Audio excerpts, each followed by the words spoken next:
Hello friends, welcome to my opinion channel. दोस्तों, आज हम लोग फिर से हाजिर हैं एक नए वीडियो के साथ। दोस्तों, हम लोगों ने आज जितने भी इम्पोर्टेंट क्वेश्चन लगभग एग्जाम में पूछे जाने की संभावना है उसको कलेक्ट किया है।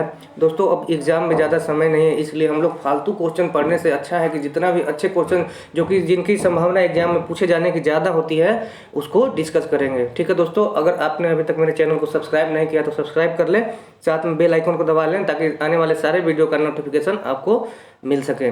तो ठीक है दोस्तों, शुरू करते हैं। आज का पहला प्रश्न, यामिनी कृष्णमूर्ति का संबंध किस शास्त्रीय नृत्य से है? यामिनी कृष्णमूर्ति का संबंध किससे है? तो ये राइट आंसर हो जाएगा, ये भरतनाट्यम ए राइट आंसर हो जाएगा। ठीक है दोस्तों, तो बात करते हैं भरतनाट्यम की। तो भरतनाट्यम कहाँ का लोक नृत्य है? तो ये तमिलनाडु का शास्त्रीय लोक नृत्य है। ठीक है दोस्तों, ये तमिलनाडु का है। अगर पूछेगा इससे रिलेटेड और व्यक्ति कौन कौन से हैं, जैसे यामिनी कृष्णमूर्ति हो गई, सोनल मानसी हो गए, मृणाली साराभाई, रुक्मिणी देवी, ये जो है भरतनाट्यम से संबंधित है।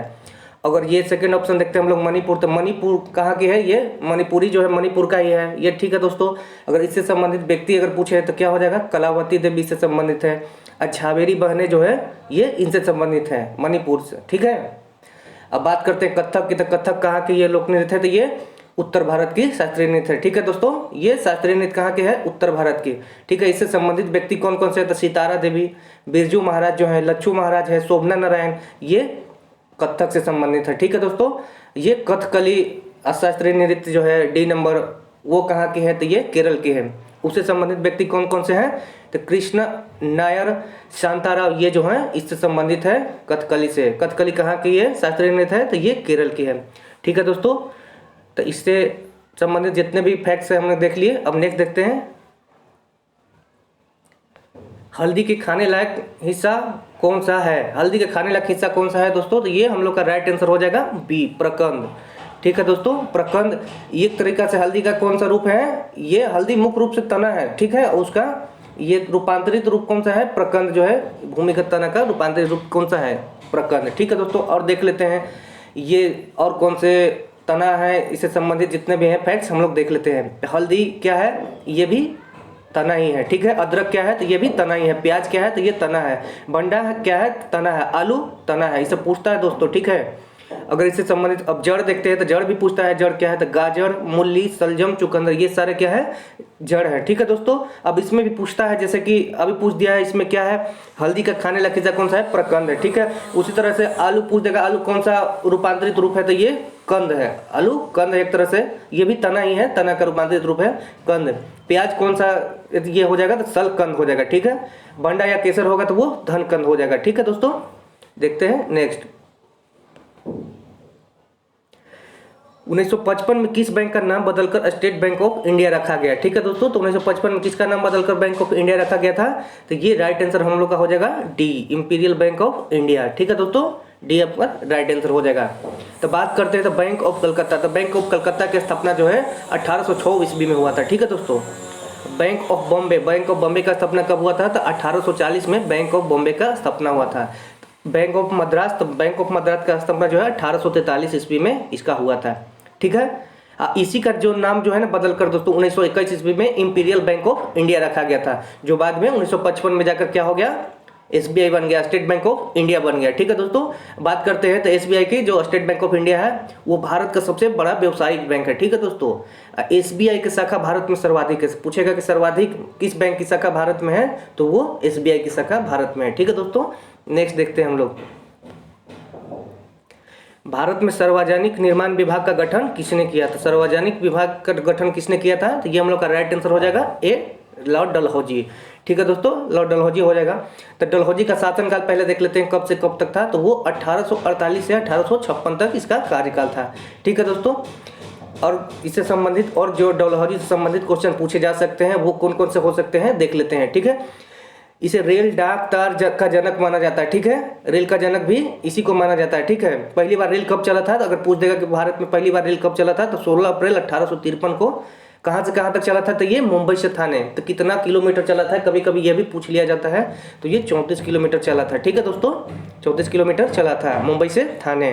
ठीक है, अब इसके शासनकाल में जो हड़प्पा नीति के लिए इसको जाना जाता है, जिसको व्यापक नीति का सिद्धांत भी बोला जाता है या डॉक्ट्रिन ऑफ लैप्स भी बोला जाता है इस सिद्धांत को। ठीक है, ये किसने लागू किया था? तो लॉर्ड डलहौजी ने ही लागू किया था। ठीक है दोस्तों, और पूछा जाता है इसमें से भारतीय नागरिक सेवा के लिए प्रथम बार प्रतियोगी परीक्षा किसके शासनकाल में शुरू हुआ था? तो वो भी लॉर्ड डलहौजी के शासनकाल में शुरू हुआ था। और देख लेते हैं वारेन हेस्टिंग्स के शासनकाल, तो इसका कब से कब तक था? तो ये 1772 से 1785 तक। ठीक है दोस्तों, ये वारेन हेस्टिंग्स का। अगर इससे संबंधित फैक्ट्स देखेंगे तो वो भारत का पहला ऐसा गवर्नर जनरल था जिसपे महाभियोग लगाया गया था। ठीक है दोस्तों, इस पे पहली बार जो है महाभियोग चलाया गया था। ठीक है, तो ये कोलकाता में मदरसा एक खोला गया था। ठीक है दोस्तों, कोलकाता में इसके शासनकाल में एक मदरसा खोला गया था। और इसी के काल में जो है एशियाटिक सोसाइटी ऑफ बंगाल की स्थापना किए थे। कौन किए थे? तो सर विलियम जोन्स जो थे वो कहाँ पे किए थे? तो बंगाल में इसका स्थापना हुआ था। एशियाटिक सोसाइटी ऑफ बंगाल की स्थापना कौन किए थे? तो विलियम जोन्स। ठीक है दोस्तों, अगर और इससे संबंधित फैक्ट देखना चाहते हैं तो 1780 ईस्वी में जो है क्या आया था? तो हम लोग को पता है कि जेम्स हिक्की जो थे, एक द बंगाल गजट भारत का जो पहला समाचार पत्र था वो किसके शासनकाल में आया था? तो वो भी वारेन हेस्टिंग्स के ही शासनकाल में आया था। ठीक है, अगर बात करते हैं लॉर्ड विलियम बेटिंग की, तो ये बहुत ही इंपॉर्टेंट है दोस्तों। ये इनसे संबंधित जितने भी फैक्ट्स हैं उनको आप बहुत ही ध्यान से देखें क्योंकि ये बहुत इंपॉर्टेंट है। ठीक है, अगर बात करते हैं तो ये पहला ऐसा गवर्नर जनरल था जो स्वतंत्र प्रभार भारत में जो था स्वतंत्र प्रभार इनको दिया गया। ठीक है, इसके शासनकाल में 1829 ईस्वी में आप लोगों को पता होगा कि सती प्रथा का अंत हुआ था। ठीक है, तो उसमें किसका सहयोग, भारत में किसका सहयोग किए थे? ये राजा राम मोहन राय जो थे इनका सहयोग किए थे। ठीक है, और ठगी प्रथा का अंत भी इन्हीं के शासनकाल में हुआ था। और बात करते हैं तो मैकाले, लॉर्ड मैकाले जो थे, मैकाले क्या था? अंग्रेजी को अनिवार्य कर दिया गया था, अंग्रेजी को विशेष दर्जा दिया गया था। ठीक है, मैकाले के द्वारा दिया गया था ना दोस्तों। ठीक है, अंग्रेजी को विशेष दर्जा दिया गया था। कोलकाता में एक मेडिकल कॉलेज की स्थापना किया गया था किसके शासनकाल में? ये भी लॉर्ड विलियम बेटिंग के शासनकाल में ही शुरू किया गया था। ठीक है, लॉर्ड रिपन, तो लॉर्ड रिपन से संबंधित कुछ देख लेते हैं। इसका पहले शासनकाल देखते हैं कब से कब तक था? तो 1880 से 1884 इसका शासनकाल था। तो इसका सबसे फेमस है ये दोस्तों कि वर्नाकुलर प्रेस एक्ट को समाप्त कर दिया था। ये वर्नाकुलर प्रेस एक्ट को समाप्त किया था। साथ में जो है पूछ देता है इससे कारखाना अधिनियम कब आया था? पहली बार भारत में प्रथम कारखाना अधिनियम 1881 में आया था। ठीक है दोस्तों, इसी के टाइम में लागू हुआ था। अगर नियमित जनगणना पूछता है इससे और संबंधित क्वेश्चन के, नियमित जनगणना जो भारत में किसके शासनकाल में शुरू हुआ था? तो ये लॉर्ड रिपन हो जाएगा। लेकिन पूछता है कि पहली बार कब जनगणना किया गया था? तो वो लॉर्ड मेयो के शासनकाल में 1872 में। ठीक है दोस्तों, अगर नियमित जनगणना की बात करेगा तो 1881 लॉर्ड रिपन के काल में हुआ था। ठीक है, फ्लोरेंस नाइटिंगेल जो थे इसको क्या बोले थे? लॉर्ड रिपन को भारत का उद्धारक की संज्ञा दिए थे इसको। ठीक है, अब नेक्स्ट देखते हैं, पूर्ण पाचन के बाद प्रोटीन किस में बदल जाता है? तो पूर्ण पाचन के बाद जो है प्रोटीन किस में बदल जाता है? तो ये हम लोग का राइट आंसर हो जाएगा सी, एमिनो अम्ल में बदल जाता है। ठीक है दोस्तों, एमिनो अम्ल में बदल जाता है। तो बात करते हैं तो एमिनो अम्ल, तो ये 20 एमिनो अम्ल मिलकर जो है एक प्रोटीन का निर्माण करता है। ठीक है दोस्तों, 20 एमिनो अम्ल मिलकर प्रोटीन का निर्माण करता है।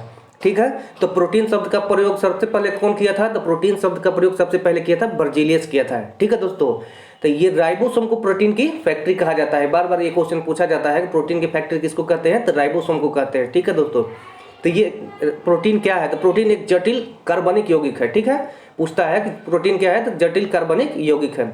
एक और क्वेश्चन इसमें देखने को मिल जाता है कि जैसे पूछ देता है कि प्रोटीन, सभी प्रोटीन में कौन सा तत्व पाया जाता है? तो ये हम लोग का राइट आंसर क्या हो जाएगा? नाइट्रोजन। ठीक है दोस्तों, नाइट्रोजन। अगर पूछेगा इस तरह का क्वेश्चन कि सभी प्रोटीन में कौन सा तत्व पाया जाता है तो वो नाइट्रोजन पाया जाता है।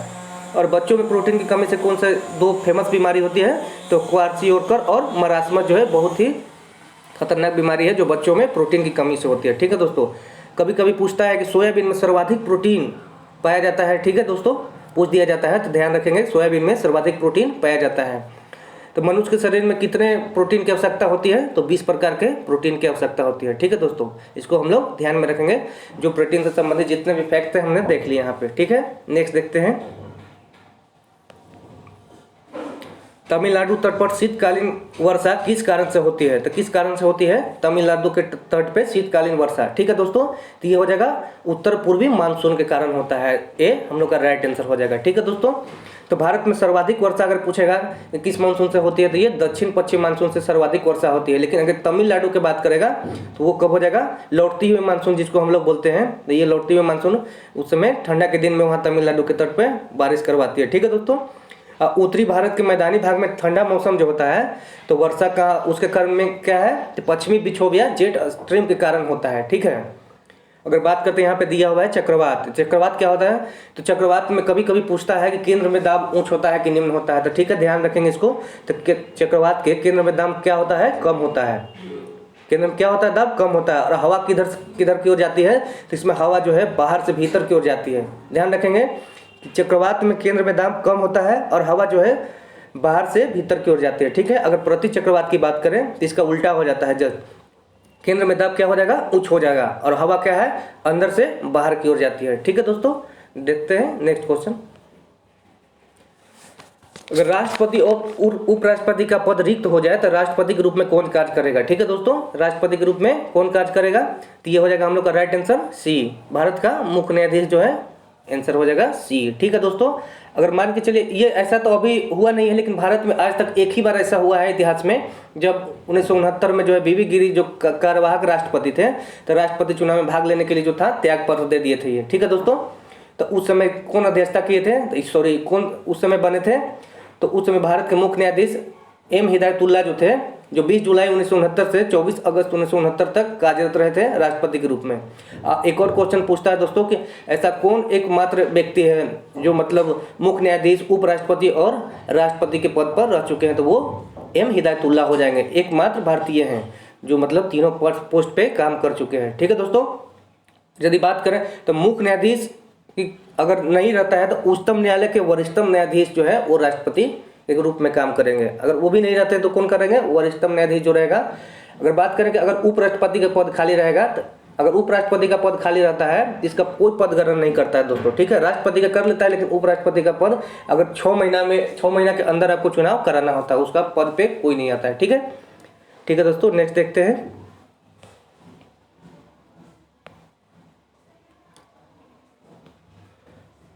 कौन सा सैन्य अभ्यास भारत और जापान के बीच हुआ? तो कौन सा सैन्य अभ्यास हुआ भारत और जापान के बीच? तो ये हम लोग का राइट आंसर हो जाएगा सी, जिमैक्स। ठीक है दोस्तों, जिमैक्स हो जाएगा। और ये बात करते हैं बी वाला जो ऑप्शन है हम लोग का, तो ये किसके किसके बीच हुआ था? तो भारत और श्रीलंका के बीच हुआ था। ठीक है दोस्तों, नेक्स्ट देखते हैं। मनु भाकर का संबंध किस खेल से? तो मनु भाकर का संबंध किस खेल से है? तो ये राइट आंसर हो जाएगा हम लोग का बी, शूटिंग से। ठीक है दोस्तों, शूटिंग से है इसका संबंध। आपको पता होगा कि 2020 में अर्जुन पुरस्कार से सम्मानित किया गया था मनु भाकर को। ठीक है, अगर बात करें अर्जुन पुरस्कार की तो इसमें कितनी राशि दिया जाता है? तो ये 15 लाख रुपया अर्जुन पुरस्कार में दिया जाता है। ठीक है दोस्तों, अर्जुन पुरस्कार कब से शुरुआत हुआ था? ये तो अर्जुन पुरस्कार की शुरुआत 1961 में किया गया था। ठीक है दोस्तों, नेक्स्ट देखते हैं। प्रकाश की किरण को पूर्ण आंतरिक परावर्तन से गुजरने के लिए जो है किससे किस में जाना होगा? तो ये पूर्ण आंतरिक परावर्तन हो पाएगा। ठीक है दोस्तों, ये हम लोग का राइट आंसर हो जाएगा ए, कांच से जल में जाएगा तब उसका पूर्ण आंतरिक परावर्तन हो पाएगा। ठीक है दोस्तों, तो पूर्ण आंतरिक परावर्तन से संबंधित जितने भी फैक्ट्स हैं, जैसे मतलब पूछ लिया जाता है कि हीरा का चमकना जो है वो क्या है? तो पूर्ण आंतरिक परावर्तन के सिद्धांत पे ये काम करता है। ठीक है, और पूछ लिया जाता है कि रेगिस्तान में जो मृग मरीचिका बनता है वो भी पूर्ण आंतरिक परावर्तन से ही है। ठीक है, जल में पड़ी परख नली का चमकना भी किसके कारण होता है? तो वो पूर्ण आंतरिक परावर्तन के कारण ही होता है। कांच में जो दरार रहता है वो चमकता है, वो किसके कारण चमकता है? तो वो भी पूर्ण आंतरिक परावर्तन के कारण ही चमकता है। ठीक है दोस्तों, उम्मीद करता हूँ कि ये वीडियो आप लोगों को बहुत ही अच्छा लगा होगा। अगर अच्छा लगा हो तो दोस्तों को शेयर करें और लाइक करें और कमेंट कर जरूर बताएं कि ये वीडियो आप लोग को कैसा लगा। उम्मीद तो करता हूँ कि अच्छा ही लगा होगा। ठीक है दोस्तों, अगर आपने चैनल को सब्सक्राइब नहीं किया है तो सब्सक्राइब कर ले, एक बार फिर से बोल देता हूँ। ठीक है, मिलते हैं फिर नेक्स्ट वीडियो में, तब तक के लिए बाय।